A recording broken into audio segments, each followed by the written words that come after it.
Hello, everyone, and welcome to Plymouth County Extension's presentation on cicadas.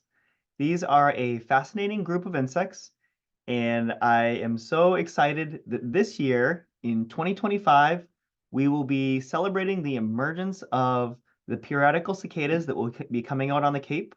My name is Blake Dinius, and I work as Plymouth County's entomologist educator, and sit tight and enjoy the ride. We're going to be moving on and we're going to be talking about the wonderful world of cicadas. So first off, I want to start with this basic poem that I really, really enjoyed when I read it. It says, it's a short poem called Cicada. Sick of his own face, sick of his skin, of the dark, he crawls outside himself to sing a better poet than most. And that kind of just gives us a general idea of the whole world of cicadas. They're these creatures, they're insects that live underground for a very long period of time. And according to this poem, when they get sick of themselves, they crawl outside to sing and to enjoy life, to celebrate things. Um, so what are they? We just talked about how they're insects, but they belong to the order Hemiptera, the true bugs.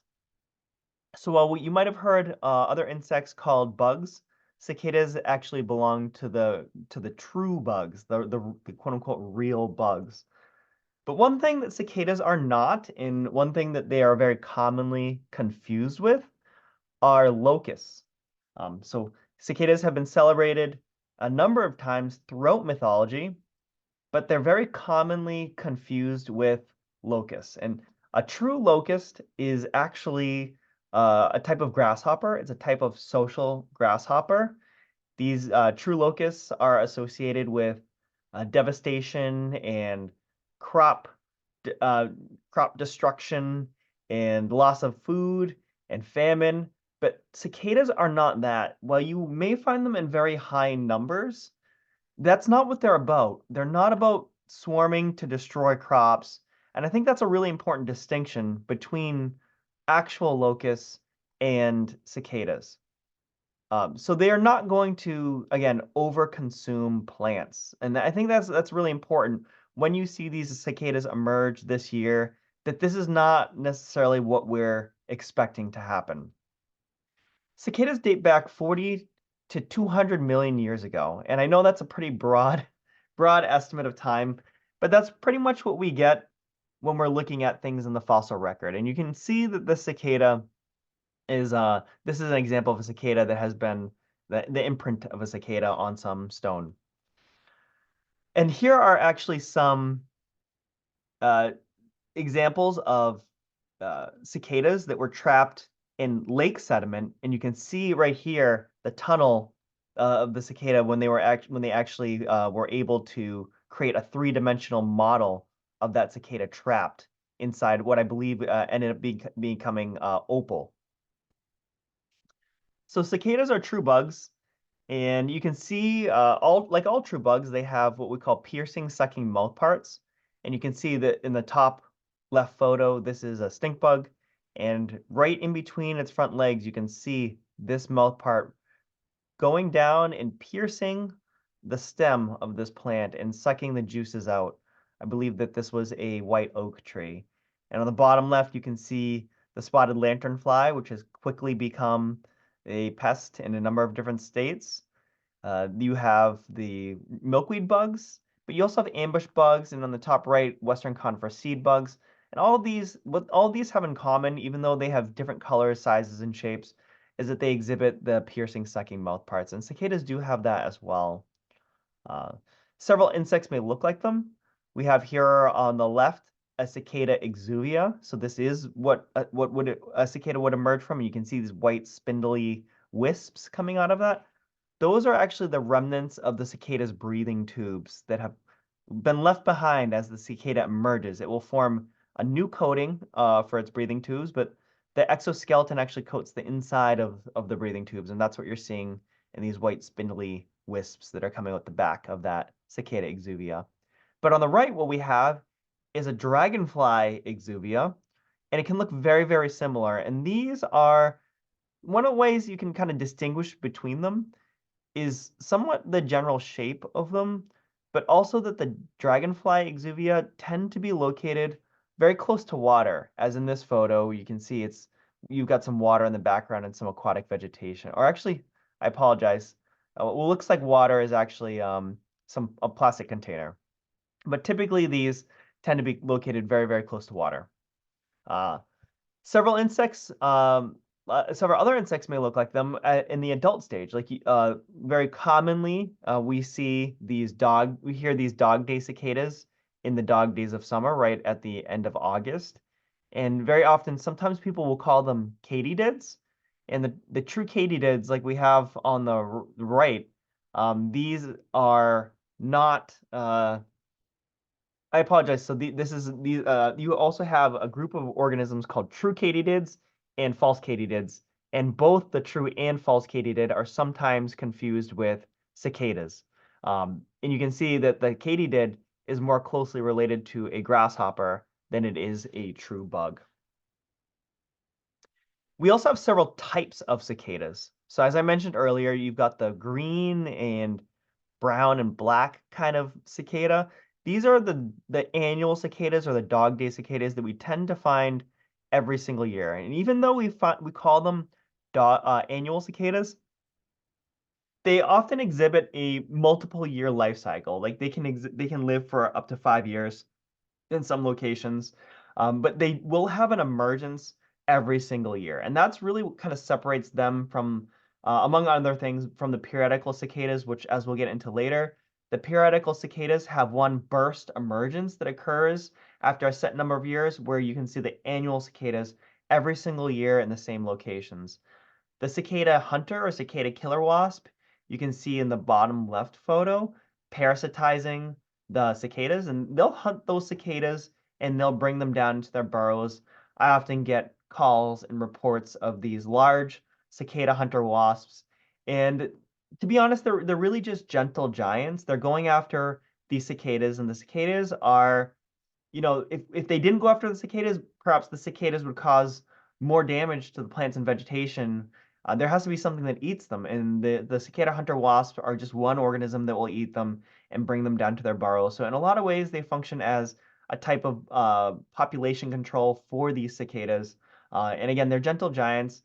Even though people might be scared of these cicada hunters, they very, very rarely sting, and their stings, I am told, are not very painful relative to something like a honeybee or a yellow jacket.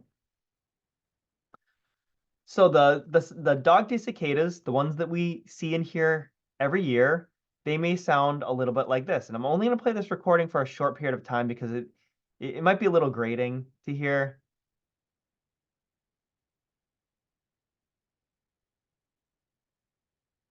So if you have heard that drone up in the trees on a really hot day, picture a day that might be like high 80s, low 90s, and everything's still, and you just hear this buzz coming from the trees. Those are the annual cicadas, the dog day cicadas. And they're associated with the dog days of summer. So the periodical cicadas look a lot different. If you recall, the dog day cicadas are more of a green-brown color. These periodical cicadas are black and orange. They generally have red eyes, although very, very rarely they will have blue eyes, which can be really interesting to see. These emerge every 13 to 17, or sorry, either 13 or 17 years. And they're very particular about those time periods. Some of them, sometimes you get stragglers that emerge 1 year earlier, or they may emerge 4 years later. So sometimes you might see a 13-year cicada emerge on the 17-year date, or you might see a 17-year cicada emerge at the 13-year mark. But it's always those numbers. So when we talk about these periodical cicadas, there are actually several groups of these. So we have three groups, right? And within those groups, you have different species. So what we have right now is like the three groups: Decim, Cassini, and Decula. And Each of those groups will have a 13-year species and a 17-year species for a total of about 7 species.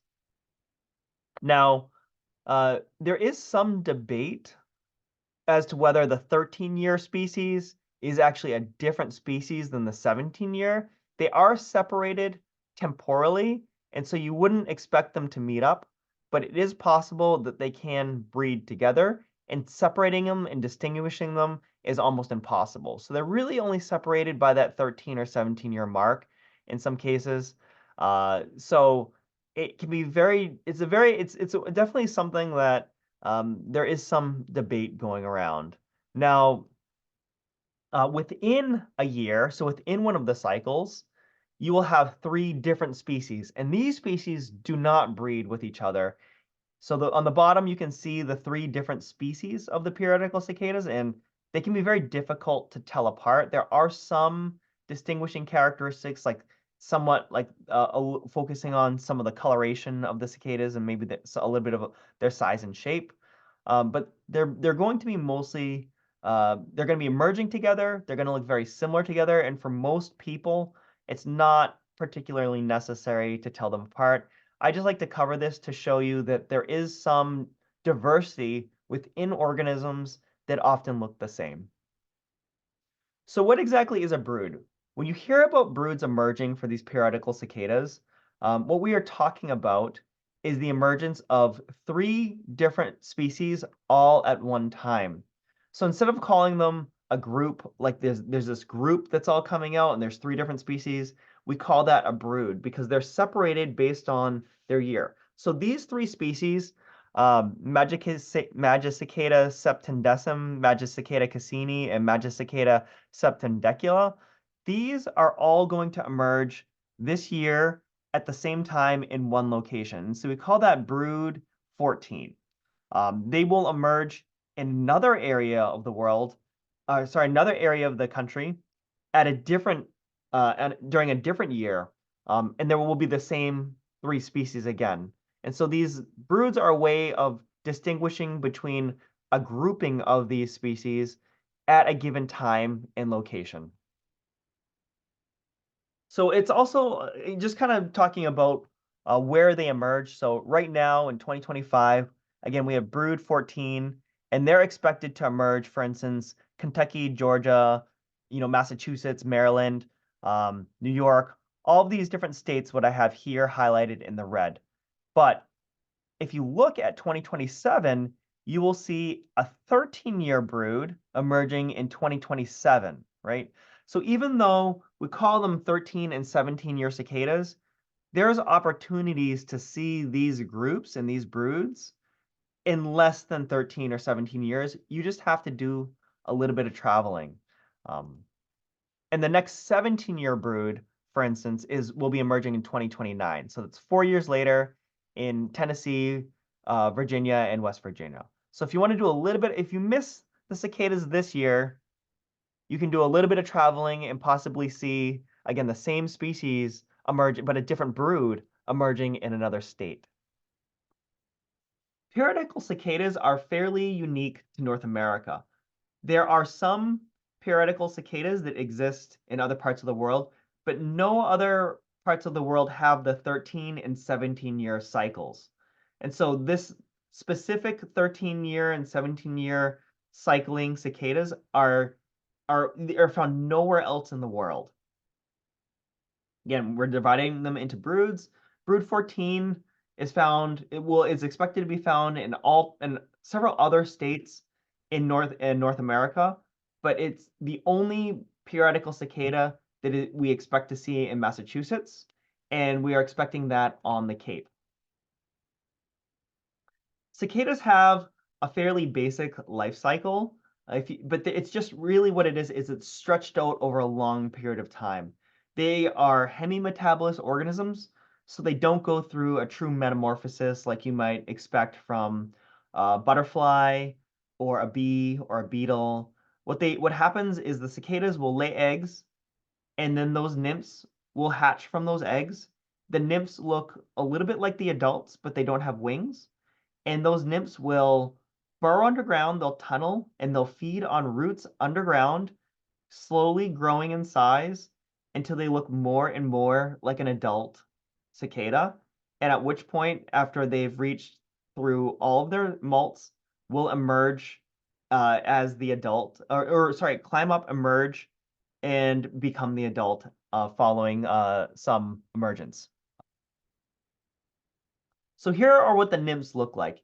And these are underground. So if you can imagine being this organism that lives underground for up to 17 years, feeding on roots, you've got to have the structure for doing so. And you can see that on the photo on the top left, this nymph has very strong and muscular forearms we call fossorial forearms that are used for digging and clawing and moving through the earth and moving through the dirt.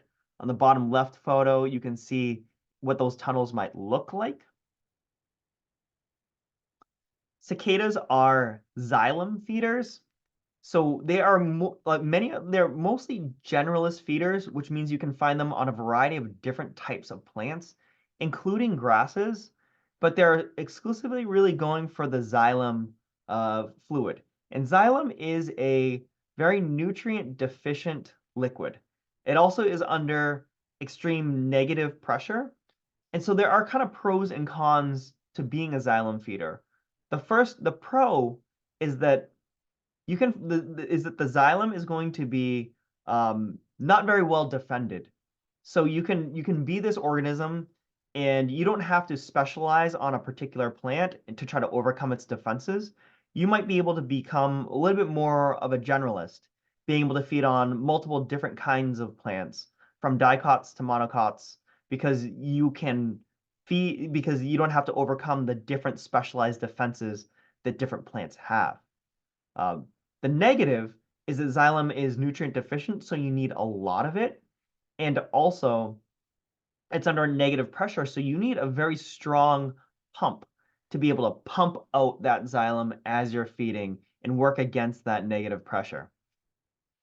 But you can see here what the cicadas will do is that they will form, and I know this looks a little bit like maybe a cheese puff or a Cheeto, but the orange is a cicada tunnel, and you can see that it will form this tunnel up against what the green is actually white pine root.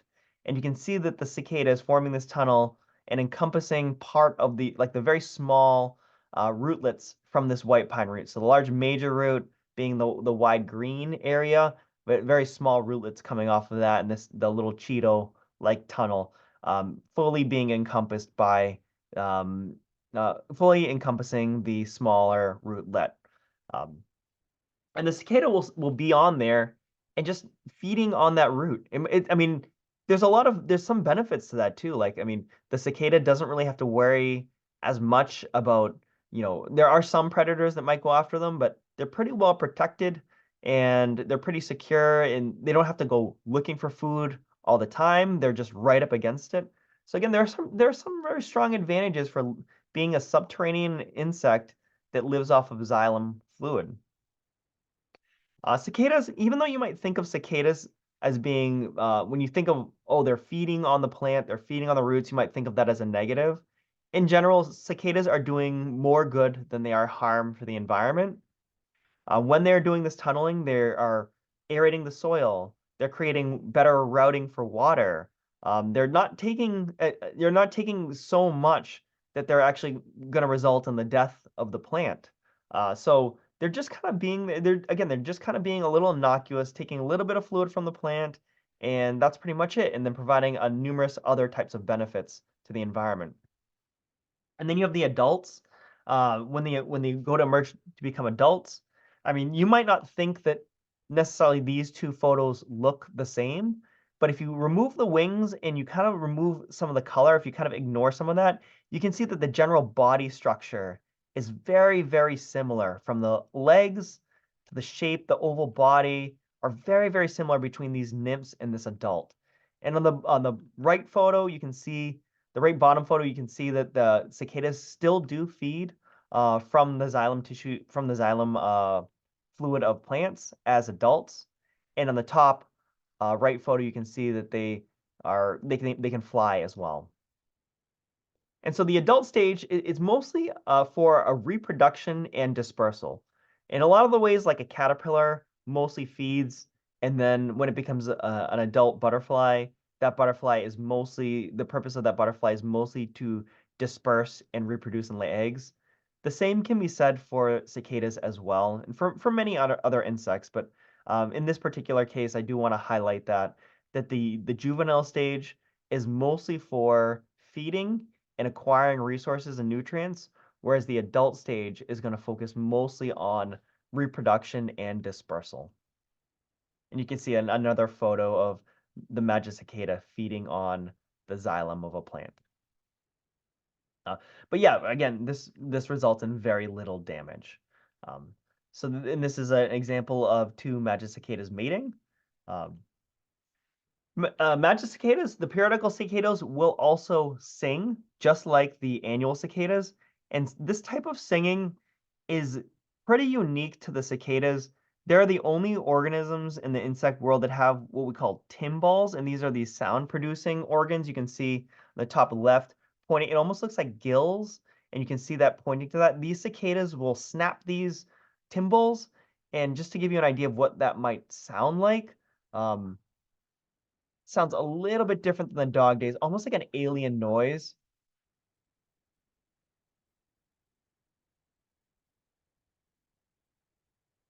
I'm going to play another example.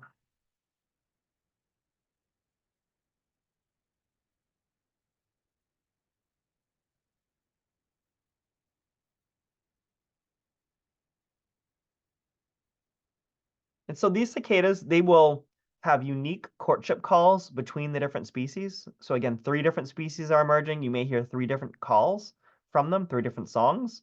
They tend to congregate in a type of lekking behavior where they will all come together and form these chorus centers, what they are called, where a number of different cicadas will all pile onto one tree and they'll all sing and they'll mate and they'll party and they'll have a good time. And these core centers can occasionally move around, but you can expect to start hearing the singing about 5 to 18 days after emergence. And the singing is going to last for possibly up to 4 weeks. So if they've picked your tree, they could possibly move in a few days, but it's possible they could stay there for a week or more singing on that one particular tree, which might not be the most pleasant experience, depending on who you are. I mean, I think I would like something like that, but it may not be the most pleasant experience. But it is also possible for these cicadas to move from that tree. So just kind of cross your fingers and hope that they're not going to be there for too long. And if it's something that you don't like, just be aware that after about 4 weeks, it's going to be done, and then it won't happen for 17 more years. Uh, so how loud are the cicadas actually? And this is an example of the decibel. This is a chart of decibels, and I've basically calculated where the cicadas would be on this chart. So cicadas that would be about 65 feet away. If you want to think about a tree in your yard and standing 65 feet from that tree, you could expect them to be about as loud as a police siren or a noisy restaurant. That's pretty loud. And cicadas up close can actually cause hearing damage because they're over 100 decibels, 111.4 decibels. So it is possible for them to be so loud. If you were to, so I highly do not recommend, if you find a cicada, to hold it up to your ear. I think that you would be aware enough to not do that, but just to let you know, it's not something that I recommend. Uh, about 9 to 16 days after emergence, after the cicadas have mated, they will do something called oviposition. And that's just a fancy word for a cicada saying it's going to lay its eggs in something. And the females, and you can see in this photo, have a very sharp egg-laying device. On the bottom right, you can see that ovipositor, the egg-laying device, it almost looks like a sword or a blade or maybe even a needle, and it will dig and deposit its eggs into a very thin, narrow stem. Um, and this is really where all of the type of damage that is associated with cicadas comes from. It's not necessarily like the cicada is feeding at the same time it's ovipositing, but the feeding damage is not necessarily what's going to cause the damage to the plant. It's the damage caused by that ovipositor, by the egg-laying device. And in general, this is not something to be too concerned about. But I will talk about it later, but um, if you have just recently planted something, or if there are some plants that are you're very particular about, you don't want to see any damage done to them, it's something to be certainly aware of. But for most people and for most plants, this is going to be a big nothing. And you can see just some photos of what that ovipositor might look like under scanning electron microscopy. And those ovipositors are very, very strong. We actually have run some studies on them, on the contents of these ovipositors, and we found that the cicadas will actually deposit different types of metals into those ovipositors, which makes them incredibly strong and incredibly good at digging into the plant tissue.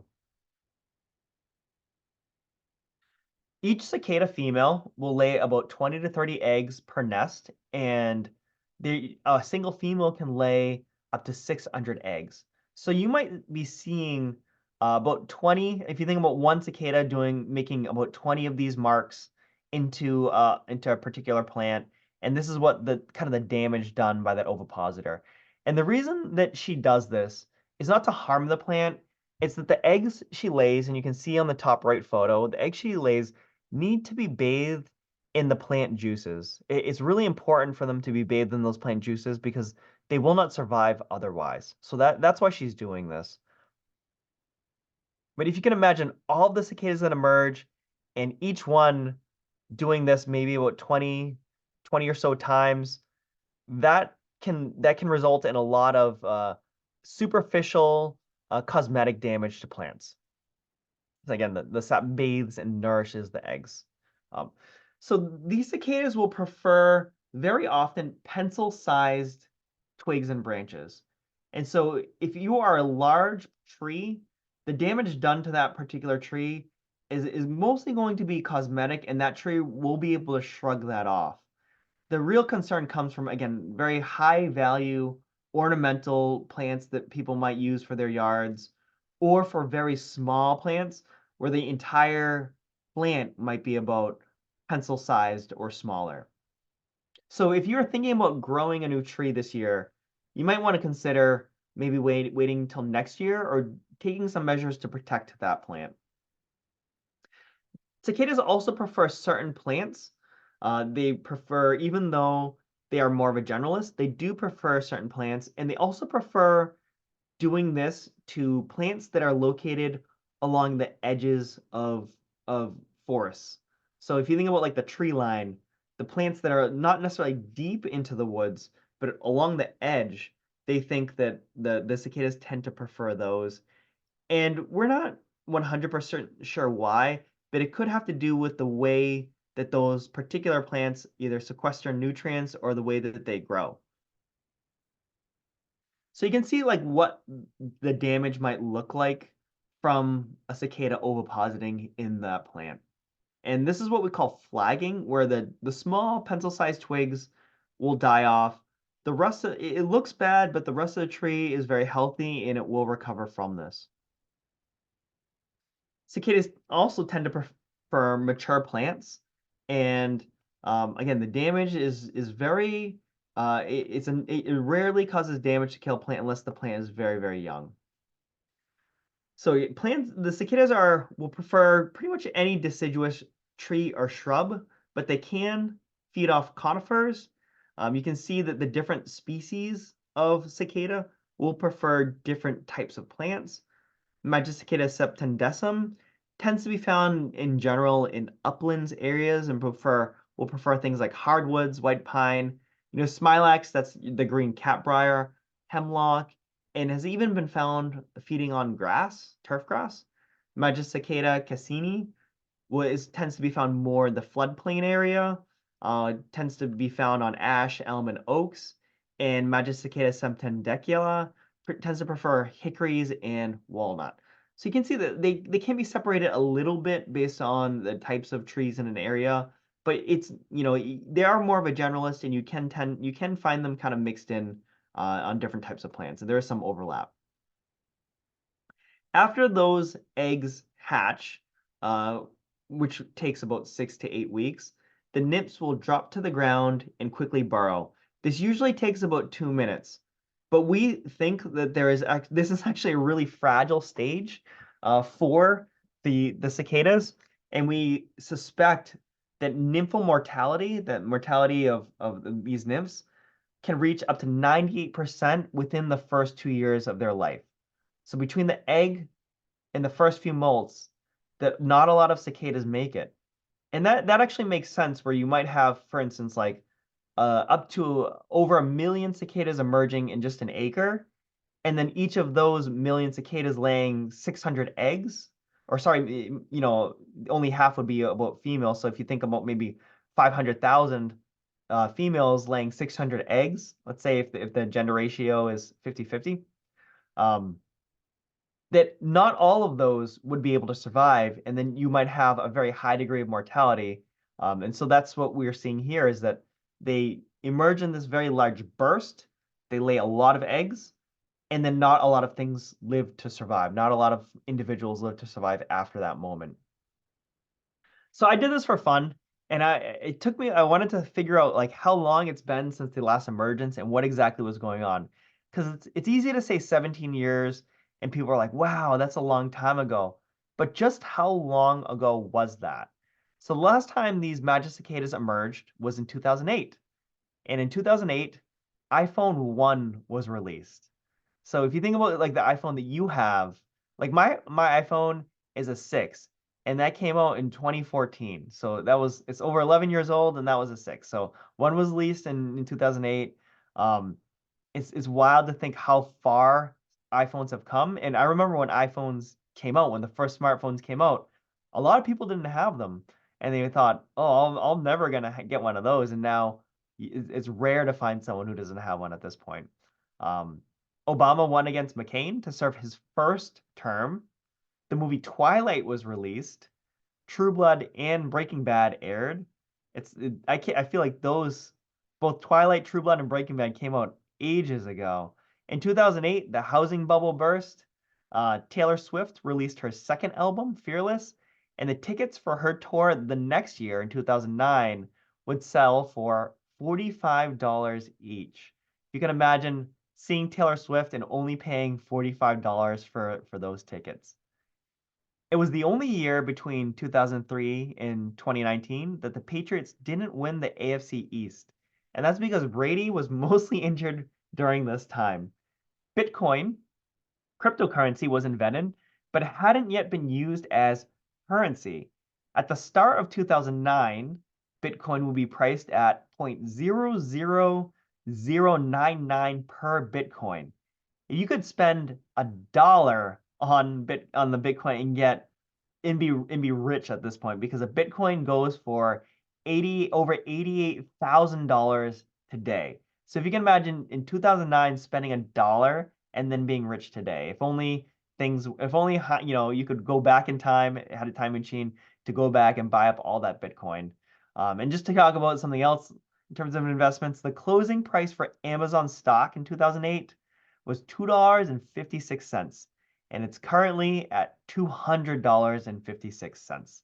So again, going back to 2008, imagine spending $10 and getting, let's say 5 shares, you could have $1,000 at that point. Every $10 would give you $1,000. So it's kind of fun to think about, kind of a exercise in what ifs.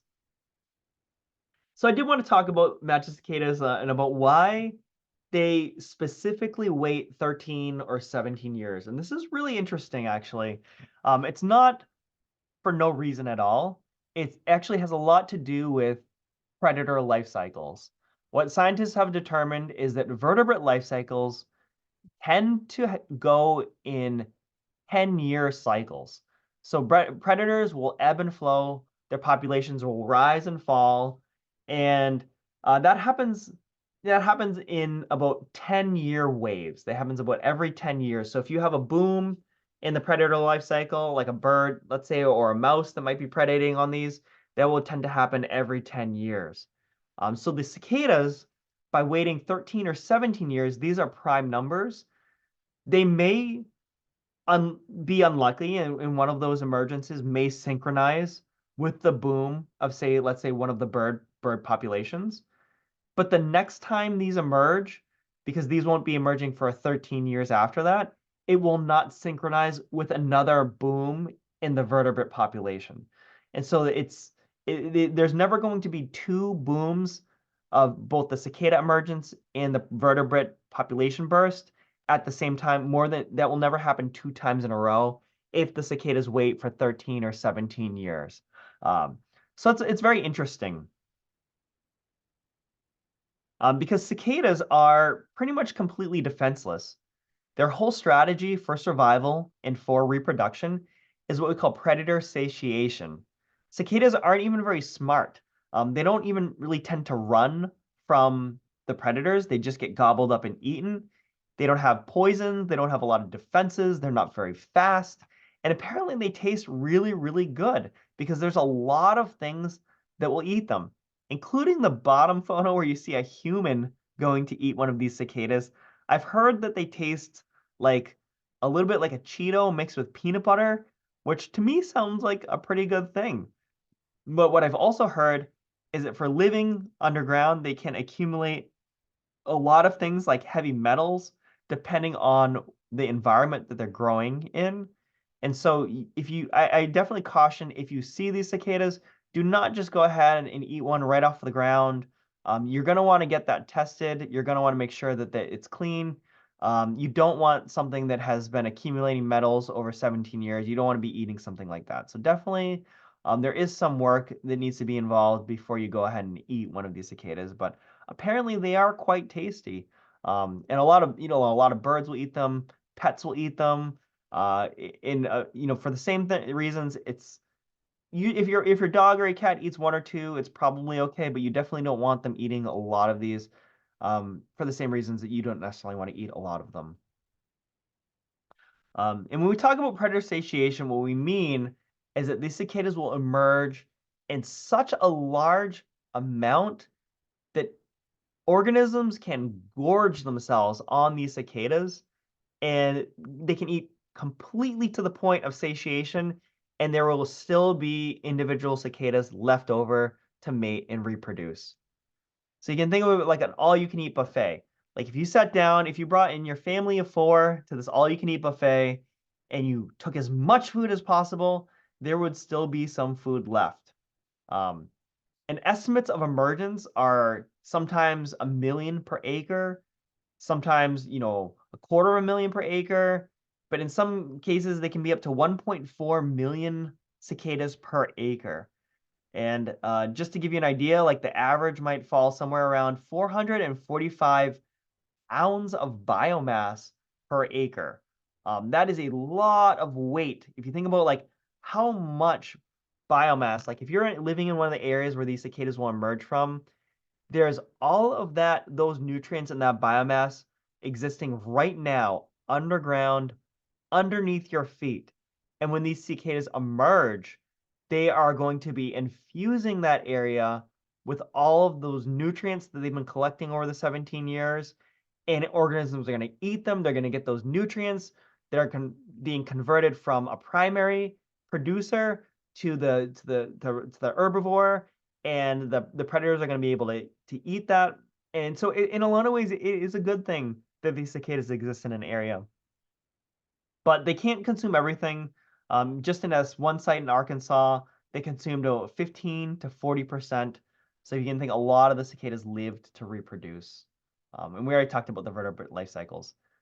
The only known organism that synchronizes with these cicadas is a fungus so while a lot of things will eat them, the only thing that we know of that synchronizes at these 17-year or 13-year intervals are types of funguses. This one called Massapora cicadina, and this is like the cicada. It's a cicada disease. If you can imagine a fungus that attacks the cicada's abdomen and causes the abdomen to completely fall off. And during this time, these cicadas are more likely to mate. It drives them into a frenzy where all they want to do is they want to go around and mate with other cicadas and spread this fungus around. And when that abdomen falls off, that's what's going to go into the soil and become the next and start the next cycle for that particular fungus is dropping off from that cicada's abdomen, landing in the soil and living in the soil, going dormant in that soil until those cicadas emerge the next year. So when these cicadas go to emerge this year, and they will emerge and crawl up through those fungal spores, and some of them may contact that and become infected by these spores, and they'll complete the life cycle of that particular fungus. So one of the big questions is, if these 13 and 17-year cycles are so important, how do cicadas keep track of time? Well, we know that the cicadas have an internal way of counting these cycles. And what we believe they do is count the plant seasonal cycles. So every year, the plants that they feed on are going through seasonal changes. In the winter, they're pulling a lot of the nutrients down into their root systems. And in the spring, right around now, a lot of those nutrients are moving up through the plants, through their stems and their trunks, and moving into the outer branches to become leaves and to become the rest of the parts of the plant. And there's also hormone changes that go on within that plant. And we believe that when you are a cicada living 2 feet underground most of the time, not being able to see the sun or count daylight hours, or not necessarily even being able to feel the rain on your body, that you might need to track the changes based on those cycles, those natural rhythmic cycles that the plant you're feeding on is going through. We know that the cicadas are going to be tunneling to the surface before they emerge, and we believe that this happens when when the ground temperatures reach about 64 degrees Fahrenheit at about 64 degrees Fahrenheit at 8 inches underground. So when that happens, that's typically when we're going to see the cicadas starting to tunnel to the surface. In some locations that are very muddy and wet, you might see these cicadas create a chimney or a mud structure that sticks up out of the ground where they will undergo their final molt within that protected chamber. But in some of the more sandy and dry areas, they will not do that. So what can we expect this year? What can we expect in about a month? Each of the black cicada type figures is where we have seen the emergence of these magic cicadas. The red circles, the red empty circles, represent areas that we have looked and not seen the cicadas. So you can think of that these cicadas are mostly going to be found in maybe Bourne, the Falmouth areas, but they're not going to be found like much further outside the Cape area. And when you go down even further at a smaller level, this is where you can expect to find the emergence of these cicadas. But remember, even when there are these many cicadas, they don't sting, they aren't poisonous, they might land on you, but that's just about it. There's nothing really to be too concerned about when you see them. They're going to be here, they're exciting, they're fun. There's something that you will have to wait until 2042 if you miss out on. So they're definitely something that I am going to celebrate and something that I am looking forward to. If you do have any new trees or any new plants that you've planted in the ground, some of the ways that you can kind of take precautions or take care of them is with netting. We highly recommend that you do not use pesticides, and this is not just because pesticides can have non-target effects on things like bees or things like butterflies. But really, the pesticides are just not going to be very effective at protecting the plant against the cicadas. What you're really looking to do is prevent those cicadas from ovipositing in those branches and in those trees. So you want netting, and you want to make sure maybe you want to hold off on planting new trees. But that's pretty much it. And when you have the netting, you want to make sure that the mesh size is going to be small enough to exclude any adult cicadas that might be coming into the area. So you want, less than 1 centimeter mesh. You want to tie it at the ground level so that when the cicadas emerge from the ground, that they can't crawl up in that tree and be stuck in the netting. So you want to do this. You're going to want to do this before mid-May. Because once those cicadas emerge they're going to merge. You don't want them to merge underneath the net. You want that tree protected before. So when the cicadas go to emerge, they're on the outside of that mesh netting. If you're interested in cicadas and you wanna do more to help out researchers, for fun and for science, there are a few different apps and resources that you can access. iNaturalist is a great app and great website to go to where you can record any cicada sightings. Cicada Safari is a smartphone app that is specific to tracking these periodical cicadas.